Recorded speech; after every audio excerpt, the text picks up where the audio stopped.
देखिए, रतन टाटा के अंतिम दर्शन सुबह 10 बजे से शाम को 4 बजे तक हो सकेंगे। उनका पार्थिव शरीर नरीमन पॉइंट के एनसीपीए में अंतिम दर्शन के लिए रखा जाएगा। फिर इसके बाद वर्ली तक अंतिम यात्रा निकाली जाएगी। उनका अंतिम संस्कार वर्ली शमशान घाट पर किया जाएगा।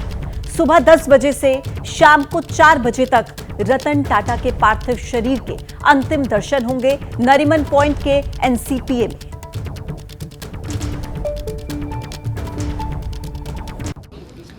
दस बजे से 4 बजे तक उनको एनसीपीए में दर्शन के लिए लोगों के लिए रखेंगे, ऐसा उनके रिश्तेदारों ने कहा है। और उसके बाद आगे की अंतिम विधि उनका होगा, वर्ली में होगा, ऐसा कहा उन्होंने। मैं फिर एक बार उनको भावपूर्ण श्रद्धांजलि अर्पित करता हूँ। मेरे दो सहयोगी इस वक्त मेरे साथ कनेक्ट है, आप टीवी स्क्रीन पर देख सकते हैं। रतन टाटा के घर से सूरज ओझा हमारे साथ जुड़े हुए हैं और मुंबई से मृत्युंजय सिंह इस वक्त हमारे साथ कनेक्ट है। सबसे पहले सूरज, आप ही के पास आते हुए, जिस तरीके से कहा जा रहा है कि उनके अंतिम दर्शन जो हैं वो एनसीपीए में होंगे सुबह 10 से शाम को 4 बजे तक, क्या उससे पहले उनका पार्थिव शरीर उनके घर पर पहुंचेगा?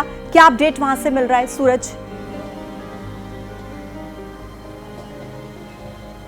जी बिल्कुल पूजा, मैं आपको पहले दिखा दूं कि ये वो गेट है, ये उनके घर का गेट है। और आपको जो गेट के अंदर की जो एक बिल्डिंग दिखाई दे रही है वो दरअसल एक बंगला है और उसी बंगले में फ़िलहाल उनका पार्थिव शरीर एक कोल्ड स्टोरेज में रखा गया है। और फिर यहाँ से कुछ ही समय यानी कि 9 बजे के करीब उनका पार्थिव शरीर एनसीपीए ले जाया जाएगा, जहाँ पर वो आम लोगों के लिए, आम लोग वहाँ पर जाकर उनके दर्शन ले सकते हैं। उनका अंतिम दर्शन के लिए वो आम जनता के लिए भी खोल दिया जाएगा। और इसी सब के देखते हुए लोगों को ये पता है कि रतन टाटा जो मशहूर थे, उनकी जो जगह थी वो सिर्फ बिजनेस सेक्टर के लोगों में ही नहीं बल्कि आम लोगों के दिलों में भी उनके लिए एक अलग सी जगह थी। और इसी वजह से आम लोगों के लिए भी वो जगह ओपन रहेगी ताकि आम लोग आएँ और अब उनके अंतिम दर्शन करें। और इसी सब के चलते एनसीपीए की जो पूरी लेन है, जो पूरी सड़क है, वो पूरी सड़क नो पार्किंग जोन में कन्वर्ट कर दी गई है। मुंबई पुलिस ने लोगों से अपील की है कि लोग लोकल ट्रेन से आएँ या फिर कहीं दूर अपनी गाड़ी खड़ी करके आएँ, क्योंकि उस जगह पर वो गाड़ी नहीं खड़ी कर पाएंगे। तो मुंबई पुलिस ने भी अपने बंदोबस्त कर रखे हैं, क्योंकि उनका ये अनुमान है कि कई वीआईपीज आएंगे, साथ ही मुंबई या फिर आसपास के लोग भी उनके अंतिम दर्शन करने के लिए यहाँ पर आ सकते हैं। तो मुंबई पुलिस ने बड़ा तगड़ा बंदोबस्त फिलहाल लगा कर रखा हुआ है। ठीक है मृत्युंजय, आपके पास आते हुए, क्योंकि देखिए रतन टाटा ऐसी शख्सियत थे जिनके लिए हमें याद है कि आम लोगों ने सोशल मीडिया पर कैंपेन चला दिया था कि इन्हें भारत रत्न दिया जाना चाहिए। और जब आज ऐसी शख्सियत का निधन हो जाता है और ऐसे में उनके अंतिम दर्शन के लिए एनसीपीए में कहा जा रहा है कि सुबह 10 से शाम को 4 बजे तक अंतिम दर्शन हो पाएंगे, तो क्या कहीं ना कहीं ये माना जा रहा है कि बहुत ज्यादा भीड़ होने वाली है? उसको लेकर पुलिस की तरफ से क्या तैयारी और सुरक्षा व्यवस्था किस तरीके की है मृत्युंजय मुंबई में? पूजा, देखिए रतन टाटा जो कि पद्म विभूषण से सम्मानित थे, वो भले ही भारत रत्न से सम्मानित नहीं थे लेकिन हर भारत के लिए वो रत्न ही थे।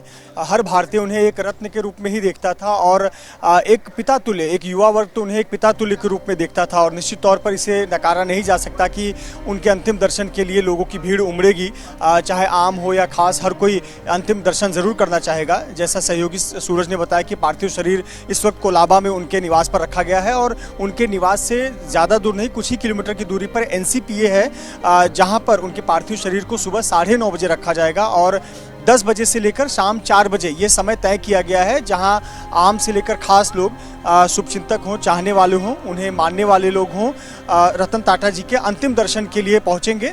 और वहां पर लगभग 6 घंटे 7 घंटे के लिए पार्थिव शरीर रखा जाएगा। जब अंतिम दर्शन की प्रक्रिया पूरी हो जाएगी उसके बाद मुंबई के वर्ली इलाके में, जहाँ पर पारसी समुदाय का अंतिम संस्कार का एक स्थान तय किया गया है, एक जगह है, वहाँ पर अंतिम संस्कार किया जाएगा।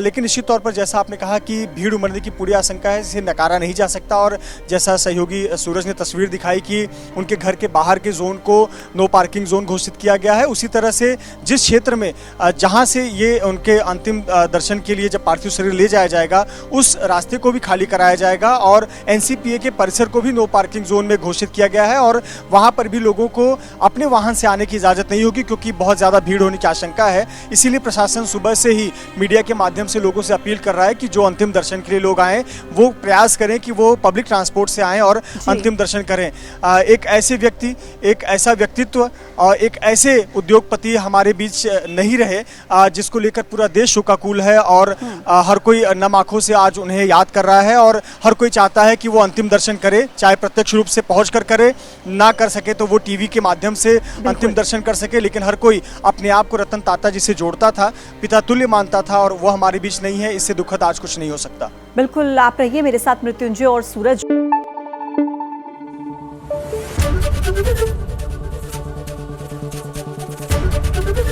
एबीपी न्यूज आपको रखे आगे।